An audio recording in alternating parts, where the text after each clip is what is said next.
Hey, you can cheer louder than that. Thanks.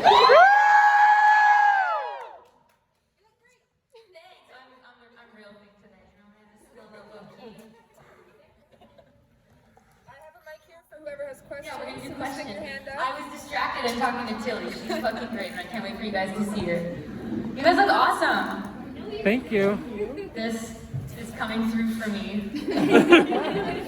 It's serving. Oh yeah, here we go. Question. Hi, first off, I love you.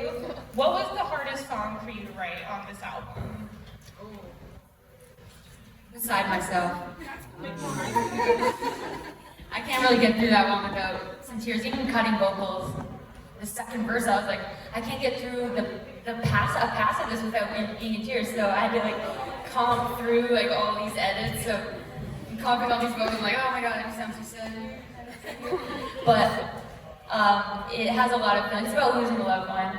And even last night, I was like, this is very sad. But it's good. It's very hopeful. I mean, I have this like dichotomy of like happy and sad all the time. And right? Yeah, that's my words. You know, like that's what I've always been.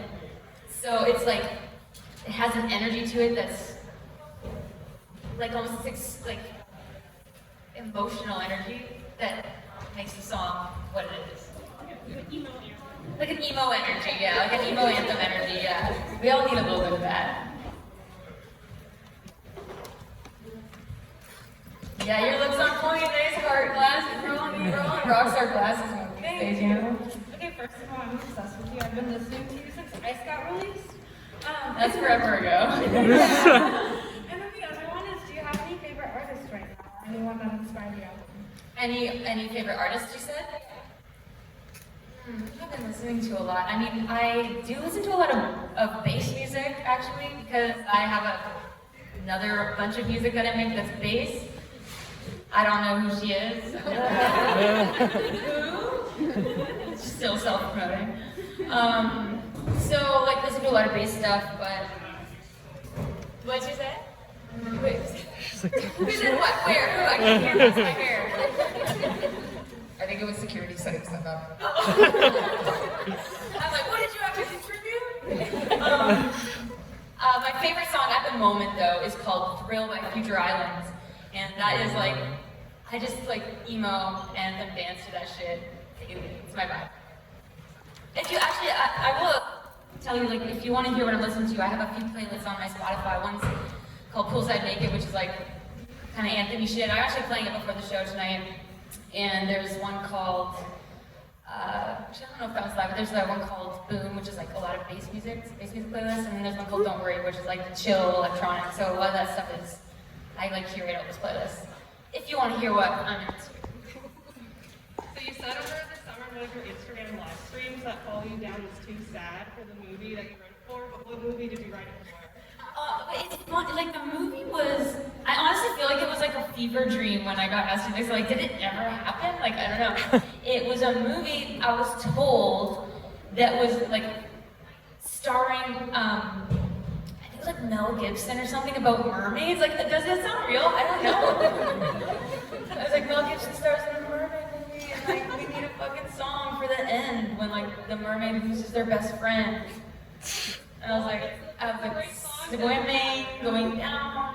Like, so that's for Follow You Down, right? So, yeah. So, but then it like just turned into a song that I really genuinely loved. And did the movie ever really happen? Who knows? Maybe it did without the song, but I never heard of it. And I just think the whole project fell through, and I just hung onto the song for myself and put it out. Good. Your star glasses. Thank you. So we asked you what your hardest song was, but I know I'm trying to pick a favorite from Mermaidy, but right now, what's your favorite from Pat? From Pat? Yeah. Oof. Well, we've only done 2 shows so far, which is kind of crazy, so it's hard to tell which one's pop, because I feel like it's easier to pick a favorite when you play it live and see how the vibe is, but okay is in popping for me.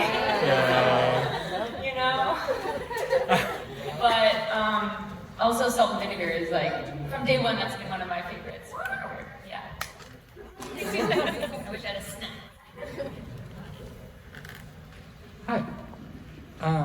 I've been reading a lot of reviews of people just like reviewing Pep, a lot of like early release stuff.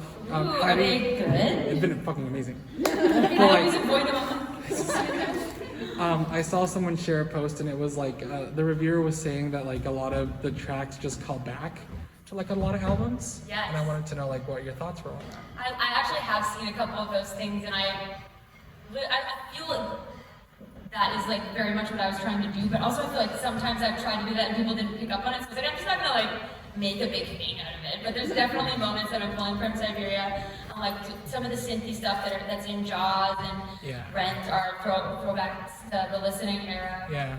So I was able to like do a little bit of all of the past works. To be honest, when I was working on Skin and Earth, I thought I was like pulling from all the records too, but when it was all done, in the end, it had its own thing, and I was like, whoa, this is not that. But whatever, it's its own thing now. But yeah, I do feel like that's a combination of the last bunch of records. It's funny because it's my 5th record, I think.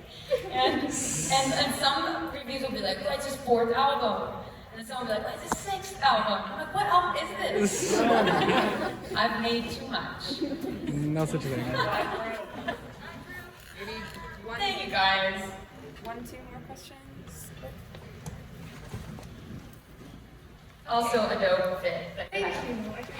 But also, first of all, miss you so much. Glad you're back. I'm so glad to be back. I miss this shit. Based off of the bass stuff that you've been talking about, so first of all, the EDM stuff you've been doing has been phenomenal. I love it. My question is there an EDM artist you haven't worked with that you'd like to? I want to work with Subtronics. I'd love to make a track with Subtronics. I think his shit's really, really good. Yeah, I think we were actually chatting about doing something, but whether it was with lights or probably with lights, but I talk about myself in like all these, I've like branched out into multiple people now. I don't know. So happy. I'm like, yeah, the light set will be yeah, that would be one of them for sure. That would be great. You should do it. Are you like a fan of bass music, doing roots and stuff? Oh, I'm a big raper. Yeah. Hi, big fan. I wanted to kind of feed on the first. Do you have any plans to do anything with the alter ego Loon in the future, like concert-wise or album-wise or both? Well, I'll let it rip right now. I'm announcing this week her debut set will be coming up. Yeah, it's gonna be really fucking fun. I'm very excited. And it will. Yeah, I'm announcing it this week, and hopefully more come from that, right? But I've always like worked really hard. Like basically, Loon does what lights can't. I've expanded what I can do as an artist as much as I can in the lights realm. But bass music is like a bit too far out of the edges. So I'm like, fuck it, new project. Here's the side of me that likes that kind of music that I can't necessarily put in. I would say it like creeps in like songs like Batshit, Dead End, where I can pull some of those heavier bass elements in. But I mean, like Flex and Flow, like the songs like that, it comes in. But to go like full in instrumental, to go, where the fuck's the vocal? How's it go?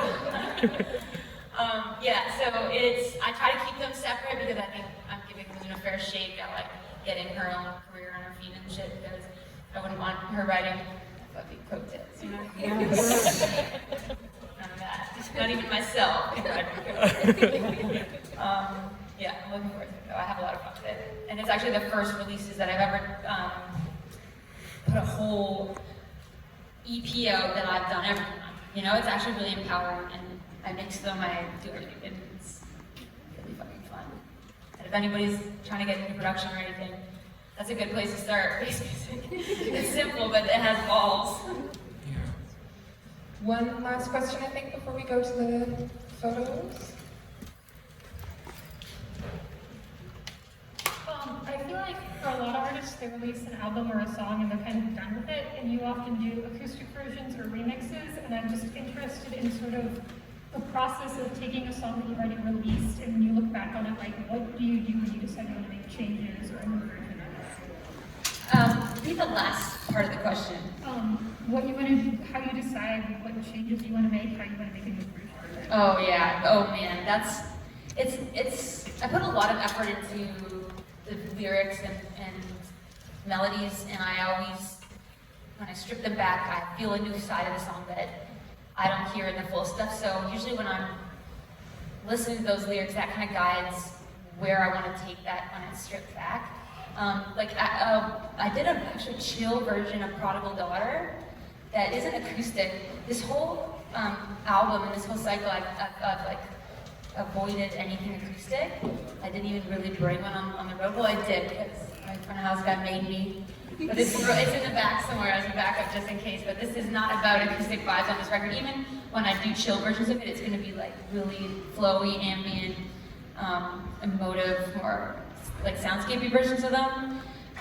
But yeah, I think it's like whatever makes it feel like you're hearing the lyrics for what they're supposed to be in a new light.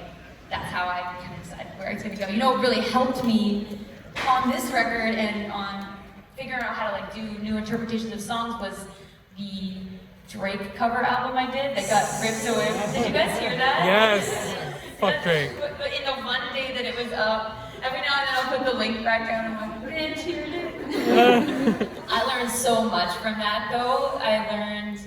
I call it like the Drake pocket. I learned how to like flow a little bit differently lyrically, and it just clicks sometimes where, I don't know if you notice, the lyric flow is a little bit different on this album, and I would say it's a direct result of doing that whole cover album, and that album taught me a lot about stripping things back and taking what's important and ditching stuff that maybe didn't need to be there for a stripped down version.